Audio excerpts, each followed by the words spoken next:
प्रिय पत्रकार साथियों, बिहार प्रदेश कांग्रेस कमेटी के सदाकत आश्रम के इस सभागार में आप लोगों का स्वागत है। आज हम अभिभूत हैं कि हमारे बीच एक ऐसी शख्सियत हैं जिन्होंने सदन से सड़क तक मुखरता से देश के मुद्दों को प्रभावी तरीके से रेखांकित किया है। कांग्रेस कार्य समिति के सदस्य, जम्मू कश्मीर लद्दाख के जनरल सेक्रेटरी इंचार्ज और राज्यसभा सांसद डॉक्टर सैयद नासिर हुसैन साहब, बिहार प्रदेश कांग्रेस कमेटी के यशस्वी अध्यक्ष जिनकी असीम संगठनात्मक क्षमता का लोहा अब पूरा बिहार मानने लगा है, जिन्होंने कांग्रेस को एक अग्रणी भूमिका दी, राजेश राम जी हमारे बीच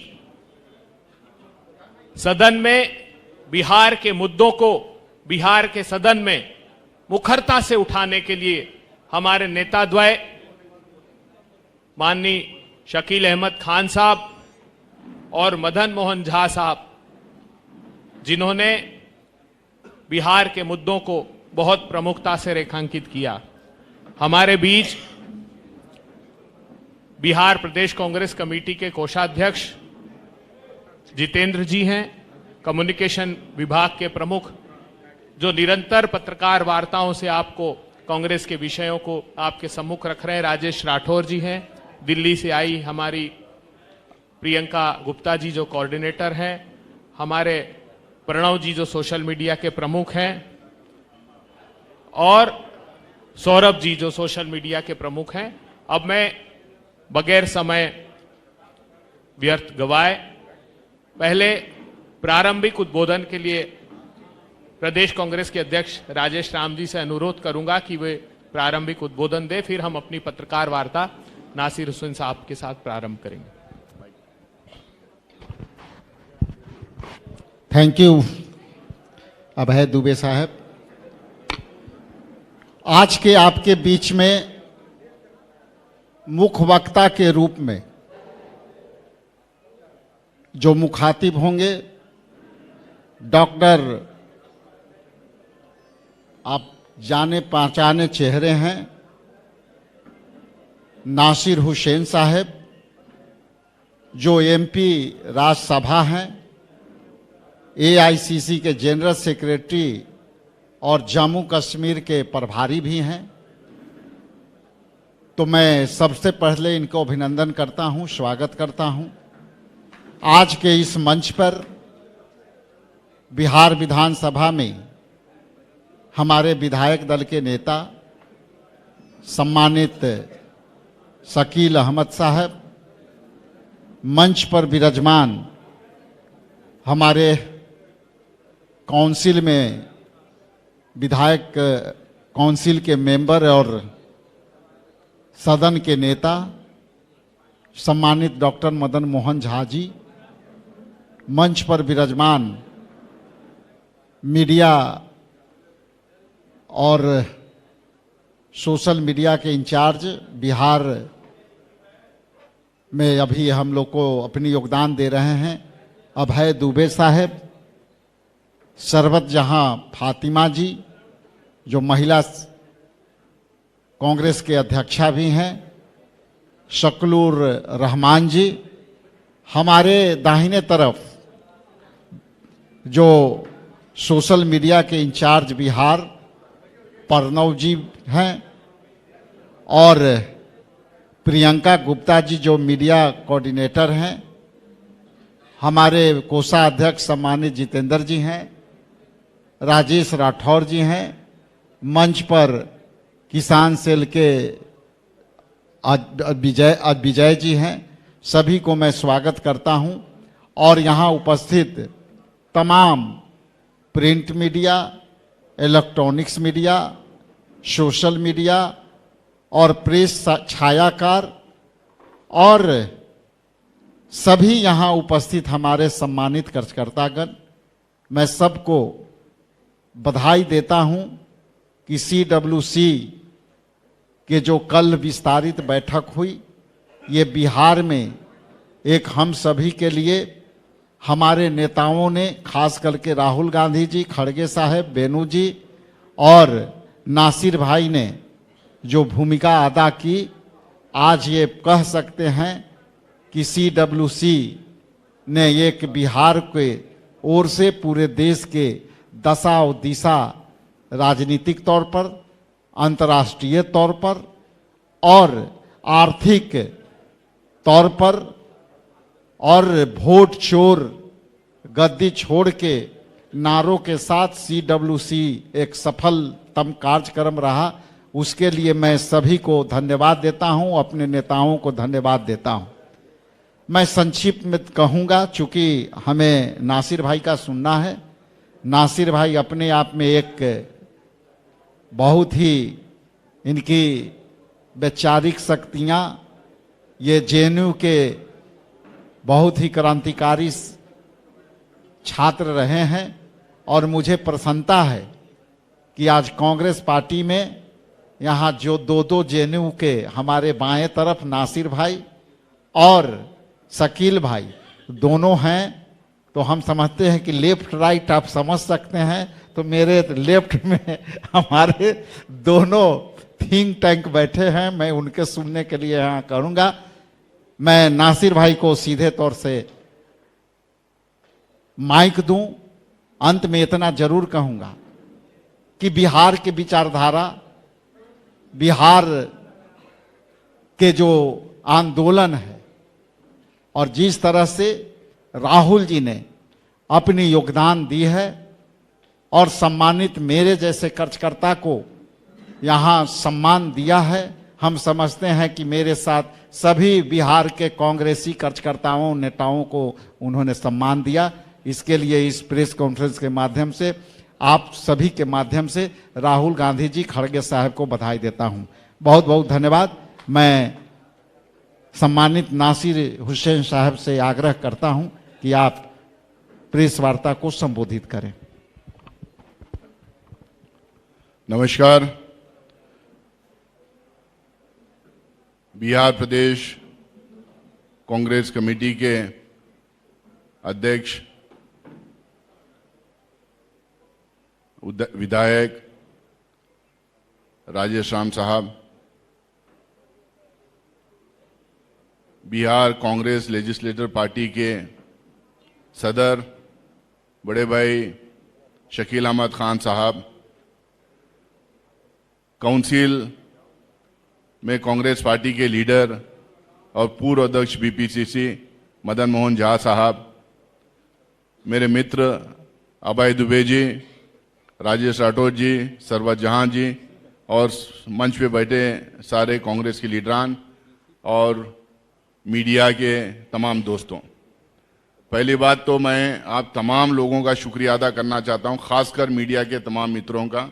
जिस तरह से आप पिछले 3-4 दिन से लगातार जो सीडब्ल्यूसी के बारे में आप लोगों ने कवरेज दिया, कवर किया, लिखा, सदाकत आश्रम की आज़ादी के आंदोलन की भूमिका को बहुत बढ़िया तरीके से आप लोगों ने देश भर में उसका प्रचार हुआ, आप लोगों के रिपोर्टिंग के वजह से। कल की सीडब्ल्यूसी के लेके काफ़ी आज अच्छी रिपोर्टिंग हुई, कल दिन भर पूरे देश भर में चल रहा था। आपके माध्यम से हमारी बात, हमारी आवाज़, हमारी विचारधारा, हमारी लड़ाई को हम लोग आप लोगों के माध्यम से पिछले 8-10 दिन में आप जिस तरह का कवरेज दिया, उसके थ्रू पूरे देश के कोने, सिर्फ बिहार के कोने कोने को नहीं, पूरे देश के कोने कोने तक हम लोगों को पहुंचाने में आप लोगों ने मदद की, उसका मैं शुक्रिया अदा करना चाहता हूं। दूसरी बात, कल बहुत ही ऐतिहासिक सीडब्ल्यूसी यहाँ पे हुई, बहुत ही सक्सेसफुल सीडब्ल्यूसी रही। सारे लोग अपने विचार खुलकर रखे, बहुत सारे मुद्दों पे बात हुई। हिंदुस्तान में जो करंट डेवलपमेंट्स हैं, पॉलिटिकल डेवलपमेंट्स हैं, उसके ऊपर बात हुई। अंतर्राष्ट्रीय विषय पे काफ़ी बात हुई, किस तरह की हमारी फेल्ड फॉरेन पॉलिसी है उस पर काफ़ी बात हुई। बिहार के चुनाव को लेके बात हुई, बिहार में किस तरह से पिछले 20 साल 15-20 साल से जो हाल है उसको लेके डिटेल में बहुत सारे लोग अपनी बात रखी। हमारी क्या रणनीति होना उस पर बात हुई। हमारा पॉलिटिकल पोजीशनिंग क्या होना उसके ऊपर बात हुई, हम कैसा कैंपेन करेंगे उसको भी लेके बात हुई कल वहां पर। लेकिन कल दो इंपॉर्टेंट इश्यूज जो है देश के सामने दो अलग अलग विचारधाराओं की तरफ से सामने आए। एक कांग्रेस और इंडिया अलायंस गठबंधन जो है उस विचारधारा की तरफ से ईबीसी के लिए एक बड़ा अनाउंसमेंट हुआ। हम लोग एक तरफ जो छोटे छोटे जातियां हैं, जो पिछड़े जातियां हैं, उनको लेकर हमारी क्या सोच रहेगी, उनको क्या सुविधाएं देंगे, उसको लेके एक रिलीज सारे इंडिया अलायंस के लीडरान द्वारा कल एक रिलीज किया गया। दूसरी तरफ उत्तर प्रदेश में सरकार के तरफ से एक ऐसा ऐलान आया, ठीक इसके अपोजिट एक ऐसा ऐलान आया। तो मुझे लगता है कि अगर मैं एक पॉलिटिकल एनालिस्ट हो के अगर देखता हूं उसको, एक दिन में दो अनाउंसमेंट जो हुए, एक बिहार में एक उत्तर प्रदेश में, उससे एकदम साफ दर्शाता है किस तरह से हमारे देश में दो विचारधाराओं के बीच में टकराव है। एक तरफ जो हमारे कॉन्स्टिट्यूशन में और जो हमारे स्वतंत्र आंदोलन के जो हमारे नेताओं थे, उन लोगों की जो सोच थी कि हम सर्वहारा समाज हम बनाएंगे, हम एक एगैलिटेरियन सोसाइटी बनाएंगे। हमारे कॉन्स्टिट्यूशन में हम लोगों ने लिखा है कि हम we will work towards an egalitarian society, step by step हम लोग जो है उसके तरफ बढ़ेंगे और अल्टीमेटली एक एगैलिटेरियन सोसाइटी हम एस्टैब्लिश करेंगे। और दूसरी तरफ वो लोग हैं जो लोग इस इगैलिटेरियन सोसाइटी की तरफ बढ़ने की तो दूर की बात है, जो ऑलरेडी डिफरेंसेस हैं उसको मिटाना चाहती है, आइडेंटिटीज को मिटाना चाहती है, जो समाज में जो ऊंच नीच जो हो रहा है उसको मिटाने के बजाय उसको बरकरार रखना चाहती है। कल क्या हुआ उत्तर प्रदेश में? उत्तर प्रदेश का एक सरकारी ऑर्डर निकलता है, वो कहते हैं कि आप अपने नाम के आगे अपनी जात नहीं लिख सकते हैं, आप अपनी जात को ग्लोरीफाई नहीं कर सकते हैं, आप कास्ट बेस्ड रैलीज नहीं कर सकते हैं, आप समावेश नहीं कर सकते हैं, आप कोई सेमिनार नहीं कर सकते हैं, आप कोई सिंपोजियम नहीं कर सकते हैं, अपनी जात के बारे में आप बात नहीं कर सकते हैं। लेकिन कौन कह रहे हैं लोग? किस मानसिकता के लोग ये कह रहे हैं? किसकी सरकार है उत्तर प्रदेश में? योगी आदित्यनाथ कौन सी पार्टी के मुख्यमंत्री हैं? और वो सोच इतने दिन से आज भी वो ये हालात उत्तर प्रदेश में और देश में कई जगह है, उस सोच की वजह से कि अगर कोई दूल्हा ये घोड़ी पे बैठ के अगर चलना चाहता है चंद कदम तो उसको बैठने नहीं दिया जाता है। पब्लिक वेल में से उसको पानी नहीं पीने दिया जाता है। अगर कोई अपना बैंड बजाना चाहता है अपनी शादियों में अपने बच्चों के लिए, वो जो बैंड चलता है वो बचा के अगर किसी मेन रोड से अगर जाता है, पब्लिक रोड से जाता है, उसको मारा जाता है, पीटा जाता है। कई हादसाएं पूरे देश भर में हम लोगों को सुनने को मिलता है। ऐसी सोच रखने वाले आज ये कह रहे हैं कि आप अपनी जाति को लेके आप कोई समावेश नहीं करेंगे, आप कोई रैली नहीं करेंगे, आप कोई प्रोटेस्ट नहीं करेंगे, आप कोई आंदोलन नहीं खड़ा करेंगे। इसका मतलब ये हुआ कि आज हमें जो कॉन्स्टिट्यूशन हमें जो हक देता है, जो बैकवर्ड्स को, दलित को, जो मार्जिनलाइज सेक्शंस को, कि अपने राइट्स के बारे में अपनी आवाज उठाएं, अपने जो कॉन्स्टिट्यूशन में जो अपने हुकूक दिए गए उसके बारे में आवाज उठाएं, उनके जो डेवलपमेंट हो रहा है देश में उसमें हिस्सेदारी की जो मांग करने के लिए जो आवाज उठाना चाह रहे हैं तो वो उठा नहीं पा सकेगा इसके बाद में। तो ये दो सोच के बीच में जो टकराव है इसको हम लोगों को समझने की कोशिश है। कांग्रेस एकदम साफ तरीके से मल्लिकार्जुन खड़गे साहब के नेतृत्व में, राहुल गांधी जी के नेतृत्व में कास्ट सेंसस की मांग हम लोगों ने किया है। हम लोगों ने कहा 75 साल की आजादी के बाद में एक एक्सरे होना चाहिए पूरे हमारे समाज का, किसको कितना फायदा हुआ है, किसको फायदा नहीं मिला है, किसको फायदा मिलना चाहिए, किसके पास क्या है, किसको क्या देना चाहिए, इसके बारे में एक एक्सरे होना चाहिए। हम लोगों ने हमारी गवर्नमेंट के द्वारा तेलंगाना में हम लोगों ने जबरदस्त तरीके का कास्ट सर्वे हम लोगों ने करवाया। करवाने के बाद ये तय किया है ईबीसी ओबीसी सबको मिला के जो लोकल बॉडी इलेक्शंस रहेंगे उसमें 40% हम लोग रिप्रेजेंटेशन देंगे, ये रिजर्वेशन देंगे ईबीसी को, ओबीसी को, माइनॉरिटीज को, एससी एसटी को मिला के 40% से भी ज्यादा हम लोग उसमें रिजर्वेशन देंगे। कर्नाटका में कास्ट सेंसस चल रहा है। ऐतिहासिक जो 50% से सीलिंग को तोड़ के जो जाने वाला मामला जो सामने देश के आया था तमिलनाडु में, कांग्रेस की सरकार के टाइम पे वो हुआ था। हम चाहते हैं जो पिछले वर्ग हैं, जो एससीस हैं, जो एसटीस हैं, जो माइनॉरिटीज हैं, इन सबको जो है बराबरी का हक हमारे समाज में मिले। तो इसलिए हम कास्ट सर्वे की, कास्ट सेंसस की हम बात कर रहे हैं। उसी के साथ में हम लोगों ने कल ये जो अनाउंस किया 10 पॉइंट, मैं डिटेल में नहीं जाऊंगा, उसमें क्लियरली हम लोगों ने लिखा है पॉलिटिकल रिप्रेजेंटेशन मिलेगा, इकोनॉमिक हिस्सेदारी मिलेगी, एजुकेशनल इंस्टीट्यूशन में रिप्रेजेंटेशन मिलेगा, और साथ में सामाजिक तौर पे कोई एट्रोसिटीज होते हैं एससी एसटी के तौर पे, जिस तरह से एट्रोसिटीज एक्ट लाया है उसी तरह एक्ट है, उसी तरह से इनके लिए भी एक एक्ट बनाया जाएगा।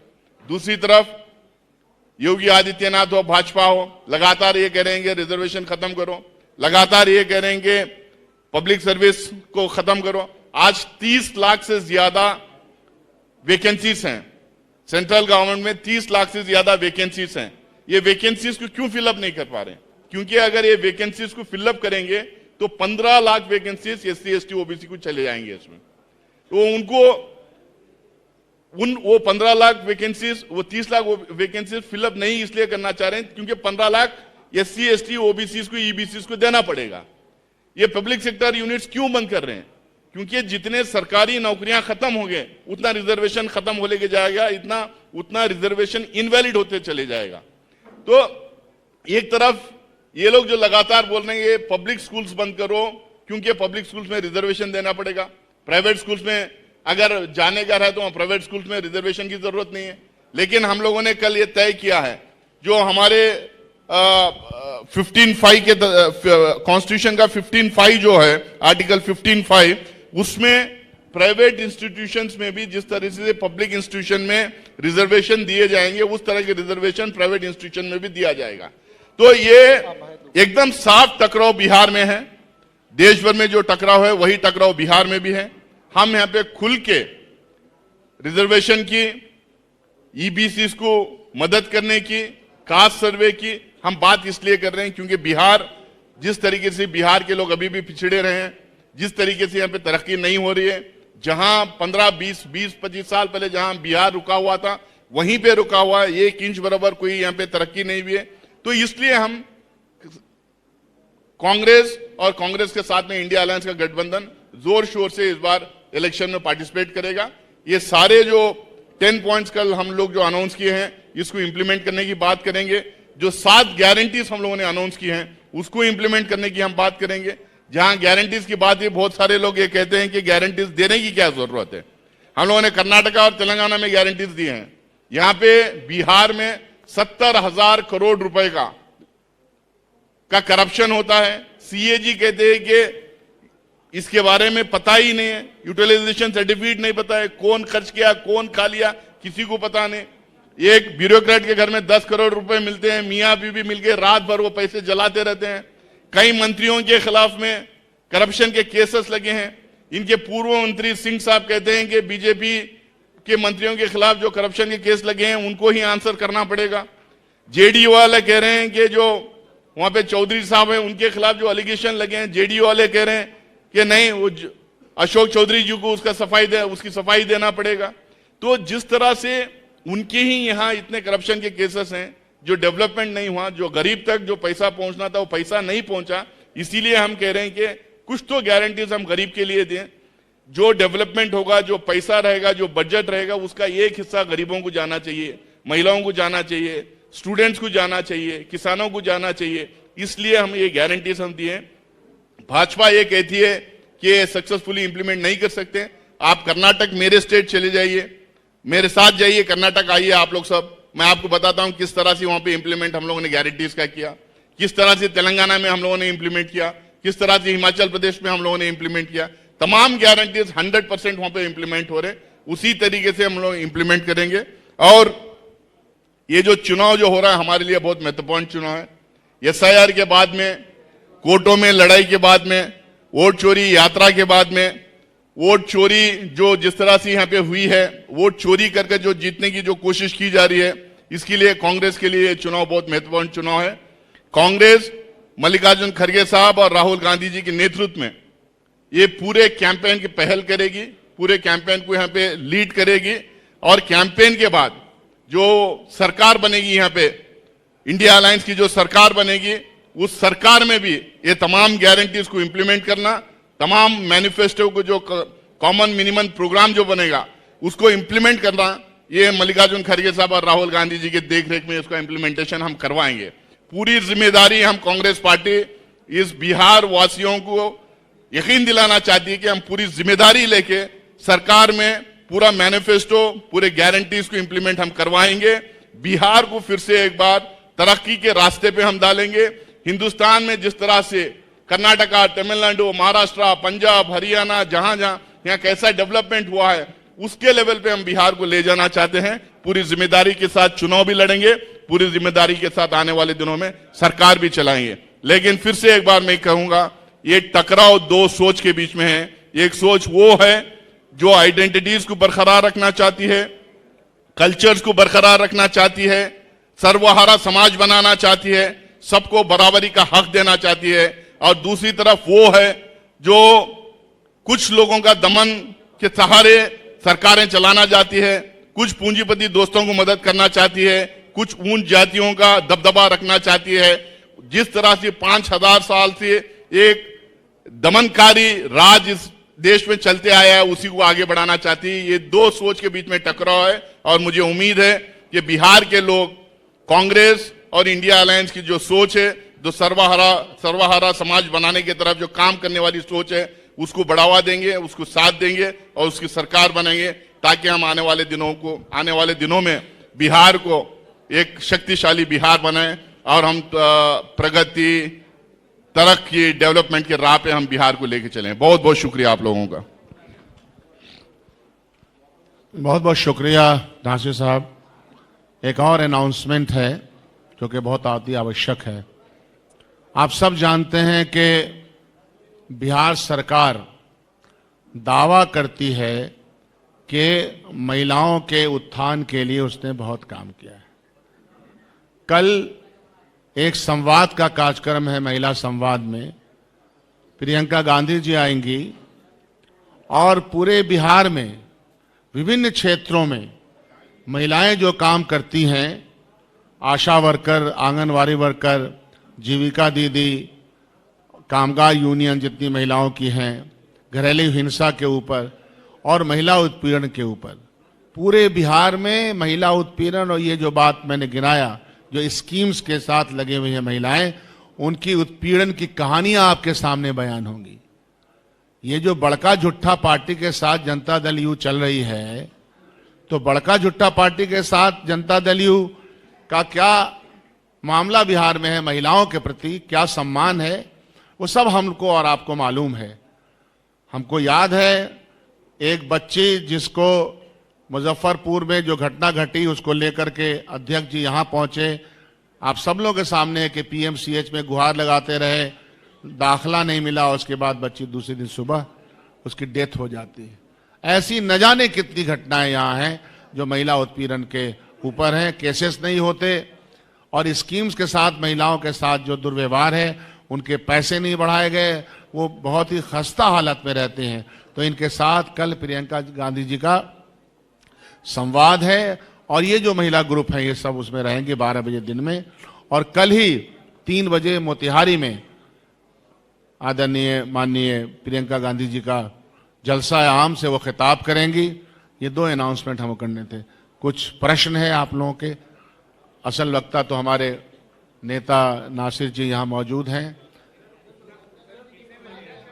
12 बजे वो आपको बता दीजिए। पहले सवाल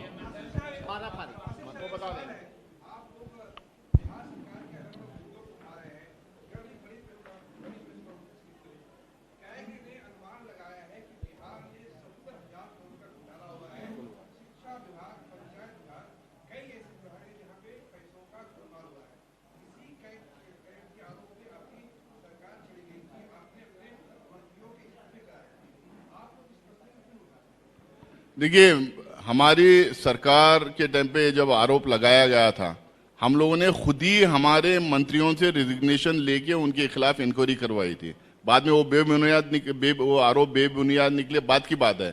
लेकिन जब इतना बड़ा आरोप जब लगता है, जब एक इंडिपेंडेंट ऑटोनोमस एजेंसी है जो ऑडिटिंग करती है, वो जब आरोप लगाती है, वो जब स्टेटमेंट देती है, उसकी इंक्वायरी तो होना चाहिए। तो इंक्वायरी हम लोगों ने करवाया था। ए राजा साहब जो टेलीकॉम मिनिस्टर थे, उनसे रिजिग्नेशन लिया था हम लोगों ने। हमारे लोगों को हम लोगों ने अरेस्ट किए थे, हमारे मिनिस्टर्स को, हमारे एमपीज को, हमारे अलायंस के एमपीज को अरेस्ट किए थे, इंक्वायरी हुई थी। तो यहाँ पे भी इंक्वायरी होना चाहिए। इंक्वायरी से क्यों भाग रहे हैं लोग? और सिर्फ वो एक ही में नहीं ना, कई केसेस यहाँ पे हो गए। अब विधानसभा में इस बात को उठाया गया, कई केसेस हुए। उनके अपनी जेडीयू में अपनी पार्टी के लोग कह रहे हैं, अशोक चौधरी जी के खिलाफ में, वो जीवी के वो सिंह साहब जो पूर्व मंत्री, केंद्र मंत्री हैं, वो अपने पार्टी के खिलाफ जो आरोप लोग हैं उनके खिलाफ वो बोल रहे हैं कि उनको जो है अपनी सफाई देना है करके। तो वहां पे ही डिफरेंसेस है। अपनी ही पार्टी से जब मांग हो रही है तो इंक्वायरी करवाना चाहिए उनको। ये ईबीसी में सब आ जाते हैं। ईबीसी का जो कल आया है, जो हम लोगों ने 10 पॉइंट डिक्लेरेशन कल किए हैं, उसमें ईबीसी ऑफ ऑल कम्युनिटीज आ जाते हैं, उसमें कवर्ड है उसमें।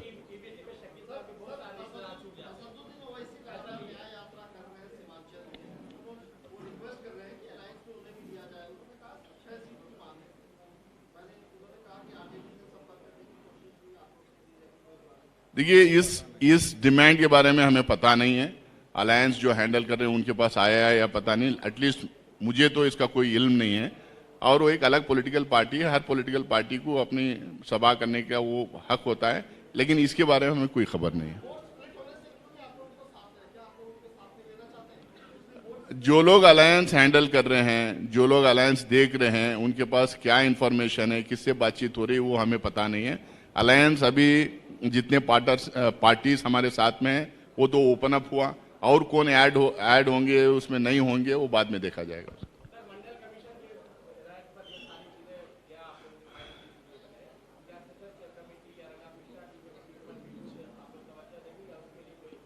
नहीं, आपको शायद इल्म नहीं है। जैसे सच्चर कमेटी रिपोर्ट सबमिट हुई थी, यूपीए की सरकार इन टोटो एक्सेप्ट की थी उसको, इन टोटो एक्सेप्ट करके बोली कि फेज्ड वाइज इसको इंप्लीमेंट करेंगे।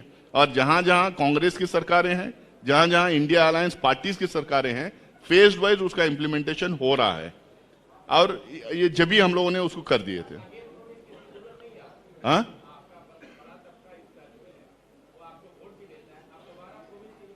नहीं, हम अगर बिहार में सरकार आई तो ऑब्वियसली जैसा दूसरे स्टेट्स में हम इंप्लीमेंट कर रहे हैं वैसा सच्चर कमेटी रिपोर्ट को यहाँ पे भी इंप्लीमेंट करेंगे। ईबीसी में ऐलान किए हम लोग अलग से। सच्चर कमेटी हमारा स्टेटेड पोजीशन है, यूनियन कैबिनेट एक्सेप्ट की है हमारी सरकार की, और हमारे सारे स्टेट गवर्नमेंट्स में इसको इंप्लीमेंट कर रहे हैं। यहाँ पे जब सरकार बनेगी तो 100% उसको इंप्लीमेंट करेंगे।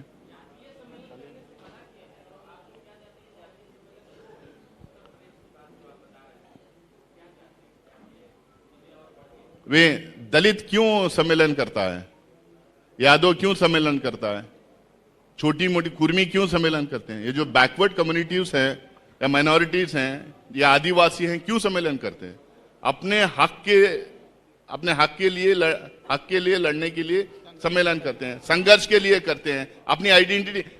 मतलब जो सोच के लोग ये कह रहे हैं कि आज सम्मेलन नहीं होना है, जितने अधिकार एससी को आज मिले, एसटी को मिले, बैकवर्ड्स को मिले, ईबीसी को मिल रहे हैं, इसलिए मिल रहे हैं क्योंकि वो लोग अपने आप को संगठित करके अपने डिमांड्स की मांग कर रहे हैं, इसलिए मिल रहे हैं। और उनको उनको पूरा उनका कॉन्स्टिट्यूशनल राइट है कि वो अपने हक के लिए लड़ाई लड़ें, संघर्ष करें, आवाज उठाएं। उनकी आवाज को जो है एक गवर्नमेंट ऑर्डर के थ्रू आप उनकी आवाज को दबा नहीं सकते। कल ही आया तो पॉलिटिकल पार्टी से ही हम लोग यहाँ बैठे हैं ना, पॉलिटिकल पार्टी से बैठे हैं, हम रिएक्ट कर रहे हैं। कल वहां पे ऑर्डर आया है, कल भी हमारी सीडब्ल्यूसी में रिएक्ट किए, आज भी रिएक्ट कर रहे हैं, और 100% इसके खिलाफ पूरे देश भर में हम रिएक्ट करेंगे। क्योंकि जो समाजों को, जो तबकों को जो है दमन, उनके ऊपर जो दमन हुआ है, इस हजारों सालों से सताया गया है, उनको पूरा हक दिया जाना चाहिए उनके राइट्स के लिए लड़ने के लिए, और उनके राइट्स को सुना भी जाना चाहिए, और उनको तरक्की करने की पूरी फैसिलिटी करके भी देना चाहिए। बिहार में बेरोजगारी का सबसे बड़ा मुद्दा है, कोई राजनीतिक पार्टी बेरोजगारी पर बात नहीं करते, सिर्फ जात की बात। हम लोग लगातार नहीं, ये क्योंकि मैं स्पेसिफिक कल के दो जो डेवलपमेंट्स कल थे उसके ऊपर आज बात कर रहा था। हमारी पार्टी बिल्कुल जो है माइग्रेशन को, एम्प्लॉयमेंट को लेके हर जगह बात कर रही है। आज जो माइग्रेशन का इतना बड़ा जो मुद्दा है, जो पलायन का मुद्दा है, ये एम्प्लॉयमेंट से जुड़ा हुआ है, गरीबी से जुड़ा हुआ है, एजुकेशनल इंस्टीट्यूशन से जुड़ा हुआ है, इन्वेस्टमेंट नहीं आ रहा उससे जुड़ा हुआ है, इंडस्ट्री से जुड़ा हुआ है। आज देश भर में जो बिहार के लोगों के साथ जो हैरेसमेंट हो रहा है, टॉर्चर हो रहा है, एट्रोसिटीज हो रहे हैं, विदाउट डिग्निटी जो लोग काम कर रहे हैं, और जो है बिल्कुल जहां 400 रुपए दिहाड़ी है, 500 रुपए दिहाड़ी है, 150-200 रुपए में वो लोग काम कर रहे हैं। मैं बल्लारी से आता हूं, कर्नाटका में माइनिंग सेक्टर जहां माइनिंग बूम होता है वहां से आता हूं। इतने बिहार के लोग वहां पे काम करते हैं, वहां पे हर दिन 600 रुपए दिहाड़ी है, लेकिन वहां पे 200 रुपए 150 रुपए में जो गरीब लोग बिहार से जाके काम करते हैं। ये क्यों काम कर रहे हैं? क्योंकि जो है यहाँ पे एम्प्लॉयमेंट अपॉर्चुनिटीज नहीं है, यहाँ पे इंडस्ट्री नहीं है, यहाँ पे तरक्की नहीं हो रही है, यहाँ पे इंफ्रास्ट्रक्चर डेवलपमेंट नहीं हो रहा है, तो यहाँ पे नौकरी नहीं रहने की वजह से ये पलायन कर रहे हैं, माइग्रेट कर रहे हैं। और सबसे बड़ी बात, आज ये पलायन भी क्यों कर रहे हैं? 14 करोड़ जो बिहार की जनता है, उसमें 9 करोड़ से ज्यादा लोग जो है मात्र 67 रुपीज पर डे पे जिंदगी कर रहे हैं। ओनली 67 रुपीज पर डे पे जिंदगी कर रहे हैं 9 करोड़ से ज्यादा लोग। जो ये हाल जब है तो जाहिर सी बात है, इस सरकार के खिलाफ वोट मिलना चाहिए हम लोगों को, ताकि हम दूसरे स्टेट में जिस तरह से तरक्की करें वो तरक्की करेंगे हम लोग।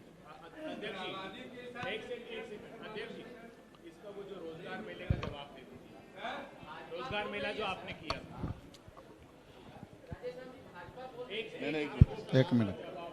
एक मिनट। हाँ, आपने कहा कि आप, हाँ, बेरोजगारी के, पहली बात तो ये देख लीजिए कि हम विपक्ष में रह करके हम अपनी भूमिका जनहित के मुद्दों पर लेकर के चल रहे हैं, और हमने, यदि हमारी सरकार बनेगी तो यहाँ 55 विधायक है, 55 विभाग हैं, उसमें 4,49,000 हमारे पद रिक्त हैं विभागों में।